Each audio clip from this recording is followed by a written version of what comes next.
The live TV, सच सबसे आगे। नमस्कार, मैं हूं रंजीत झा और आप देख रहे हैं द लाइव टीवी। आज के दौर में जहां सत्ता के खिलाफ उठने वाली हर एक आवाज को खामोश करने की कोशिश की जाती है, वहीं सच बोलने वालों के जुबान पर ताला लगाने के लिए जोर आजमाइश की जाती है। ऐसे समय में भी कुछ ऐसे लोग तो जरूर हैं जो निडर होकर अपनी बात कह देते हैं। दरअसल सुप्रीम कोर्ट के रिटायर्ड जज मदन बी लोकुर ने एक बार फिर से केंद्रीय मंत्री अनुराग ठाकुर को आड़े हाथों लिया है। दिल्ली में 2020 में हुए दंगे को लेकर उन्होंने केंद्रीय मंत्री अनुराग ठाकुर को जिम्मेदार ठहराया है, आरोप लगाया है। मदन बी लोकुर वही हैं जिन्होंने दिल्ली 2020 दंगे को लेकर एक कमेटी की अध्यक्षता करते हुए विस्तृत रिपोर्ट सौंपी थी, जिसमें केंद्रीय गृह मंत्रालय की भूमिका, दिल्ली पुलिस और अनुराग ठाकुर, कपिल मिश्रा जैसे नेताओं पर गंभीर आरोप लगाए थे, सवाल खड़े किए थे। इनकी भूमिका काफी संदेहास्पद प्रतीत हुई थी उस जांच के दौरान। अब जो उन्होंने फिर से बयान दिया है वह कहीं ना कहीं अनुराग ठाकुर की नींदें उड़ाने जैसा है। ललन पोस्ट का यह ट्वीट अपने स्क्रीन पर देखिए, उन्होंने ग्राफिक्स के साथ शेयर किया। ललन पोस्ट ने मदन बी लोकुर की तस्वीर को शेयर करते हुए लिखा है, देश के गद्दारों को गोली मारो सालों को के नारे के बाद भड़के दिल्ली दंगे में गहरी नींद में सोता रहा था केंद्रीय गृह मंत्रालय, पूर्व जज मदन बी लोकुर। इन्होंने आगे जो कहा है वो ट्वीट में देखिए।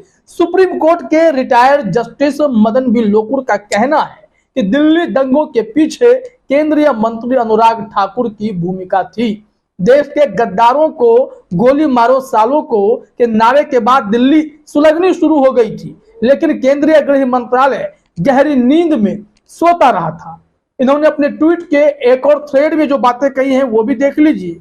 उसमें लिखा गया है कि दंगा प्रभावित इलाकों में फोर्स नहीं भेजी गई, आखिरी के दिनों में फोर्स भेजी गई थी। इन्होंने पूरी जांच की थी, इनकी कमेटी ने जो विस्तृत रिपोर्ट दी थी उस रिपोर्ट में कई चौंकाने वाले तथ्य सामने आए थे, जिसमें गृह मंत्रालय की भूमिका को लेकर, अनुराग ठाकुर की भूमिका को लेकर सवाल खड़े हो गए थे। अनुराग ठाकुर का वीडियो आज भी वो वायरल होता है जो खुले तौर पर धमकी देते नजर आ रहे थे, मुसलमानों की भावनाओं को आहत कर रहे थे।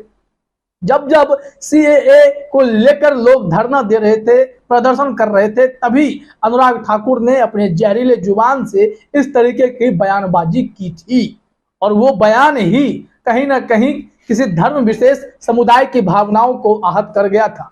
दिल्ली के 2020 वाले दंगे में 53 लोगों की मौत हुई थी, जिसमें 40 मुसलमान थे, 13 हिंदू थे।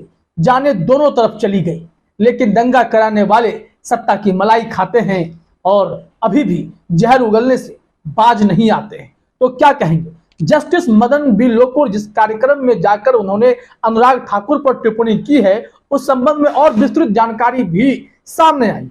इसके लिए आप अपने स्क्रीन पर जनसत्ता की यह खबर देखिए, तमाम बातें क्लियर हो जाएंगी कि जस्टिस मदन बी लोकुर कहना क्या चाहते हैं। जनसत्ता ने हेडलाइन में ही लिखा है उनका ये स्टेटमेंट, देश के गद्दारों को नारे के बाद भड़के दिल्ली दंगे। सुप्रीम कोर्ट के पूर्व जज बोले, गहरी नींद में था केंद्र, इंडिपेंडेंट जांच से पता चल पाएगा पूरा सच। जस्टिस लोकुर ने जो कहा जरा देखिए अपने स्क्रीन पर। उनका कहना है कि शाहीन बाग में चल रहे प्रदर्शन को लेकर बीजेपी के नेताओं ने जो बयानबाजी की, उसके बाद से चिंगारी भड़कने लगी थी। वो कारवां ए मोहब्बत और कॉन्स्टिट्यूशनल कंडक्ट ऑफ ग्रुप के एक प्रोग्राम में शिरकत कर रहे थे। उनका कहना था कि दंगे भड़कने के बाद भी दिल्ली पुलिस सोती रही। उनका कहना था कि ये चीज उन्हें हैरत में डालती है कि पुलिस को ये पता नहीं चल सका कि दिल्ली सुलग रही थी। उनको पता होना चाहिए था कि सांप्रदायिक दंगों के लिए स्टेज तैयार कर दिया गया है, लेकिन पुलिस कुछ भी सोचने समझने के मूड में नहीं थी। अब मदन बी लोकुर के इस बयान के बाद फिर से बवाल मचना तो तय है। विपक्ष एक बार फिर से सत्ताधीशों को निशाने पर लेगा, सवाल पूछेगा कि दिल्ली दंगे में जो बेगुनाह मारे गए उसके लिए जिम्मेदार कौन है। क्या ये जांच में अभी भी दूध का दूध और पानी का पानी करने का वक्त नहीं है कि असली गुनहगार कौन है, कौन है मास्टरमाइंड जो इस तरीके की घटनाओं को प्लान करता था। क्योंकि कई लोगों की गिरफ्तारियां कर तो ली गई, लेकिन बाद में उन सबको जमानत मिली है, किसी पर आरोप सिद्ध नहीं हो रहा था। क्या दिल्ली पुलिस ने खाना पूर्ति करने के लिए ही कई लोगों की गिरफ्तारी कर माहौल को शांत करने का नया तरीका निकाला था? जांच कमेटी, जो इंडिपेंडेंट जांच कमेटी बने तो कुछ पता चले, लेकिन इनकी जो रिपोर्ट आई थी दिल्ली दंगे पर जस्टिस लोकुर का, उसमें तो चौंकाने वाले आरोप और तथ्य दिखाए गए थे। जस्टिस लोकुर का कहना था कि पुलिस 24 घंटे के भीतर दंगों को काबू कर सकती थी। पहले तो वो ये मानने के भी तैयार नहीं थे कि दंगे भड़क सकते हैं। फिर दंगों से निपटने के लिए बचकाना रणनीति अपनाई गई। उनका कहना था कि दंगों के बाद की स्थिति तो और भी ज्यादा भयावह है। लोग मुआवजे के लिए दर दर अभी भी भटक रहे हैं। जो गंभीर रूप से जख्मी हुए, उनके इलाज के लिए भी दिल्ली सरकार कोई खास इंतजाम तो नहीं कर सकी थी। तो इस गंभीर आरोप के बाद क्या भारतीय जनता पार्टी की तरफ से कोई प्रतिक्रिया आएगी, या फिर जस्टिस लोकुर साहब के सुरक्षा को लेकर खतरा पैदा हो जाएगा? इस देश में विडंबना यही है कि सच बोलने वालों के खिलाफ कई जबरदस्त एक्शन हो जाते हैं। जांच एजेंसियां पीछे पड़ जाती हैं और ऐसे सच बोलने वालों को प्रताड़ित किया जाता है, परेशान किया जाता है। आपको याद होगा कि बीबीसी ने एक रिपोर्ट 2022 में प्रकाशित की थी, जिसमें इन्हीं जस्टिस लोकुर साहब की अध्यक्षता में जो एक कमेटी बनी थी, विस्तृत रिपोर्ट प्रकाशित हुई थी उस पर, दिल्ली दंगे पर।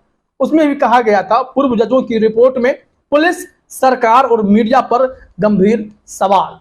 4 पूर्व जजों और भारत के एक पूर्व गृह सचिव ने साल 2020 में दिल्ली के उत्तर पूर्वी इलाके में हुए सांप्रदायिक दंगों पर एक रिपोर्ट जारी की है। बीबीसी ने इसको विस्तृत तरीके से छापा भी और बताने की कोशिश की कि आखिर इनकी जांच रिपोर्ट में कौन सी गंभीर बातें सामने आई, जो आज जस्टिस लोकुर उस कार्यक्रम में बता रहे थे। उन्होंने अपनी रिपोर्ट में इन चीजों को लिखा था, बताने की कोशिश की थी कि दिल्ली दंगे सुनियोजित थे, प्लान्ड थे, ये करवाए गए थे, भावनाएं आज करवाई गई थी।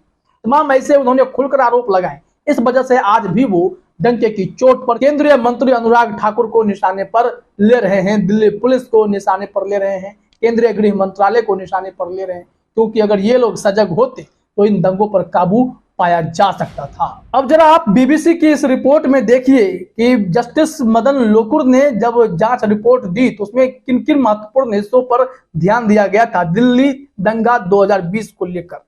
पूर्व जजों की इस कमेटी ने अपनी रिपोर्ट का नाम uncertain justice a citizens committee report on the north east Delhi violence 2020 रखा।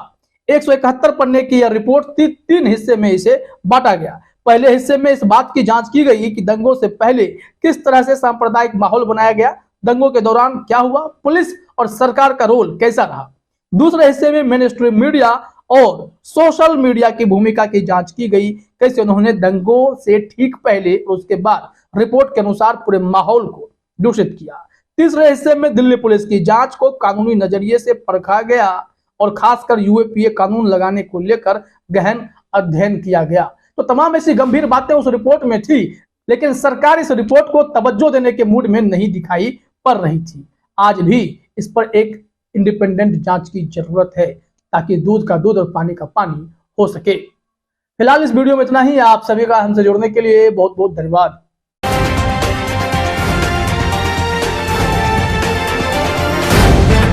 द लाइव टीवी, सच सबसे आगे।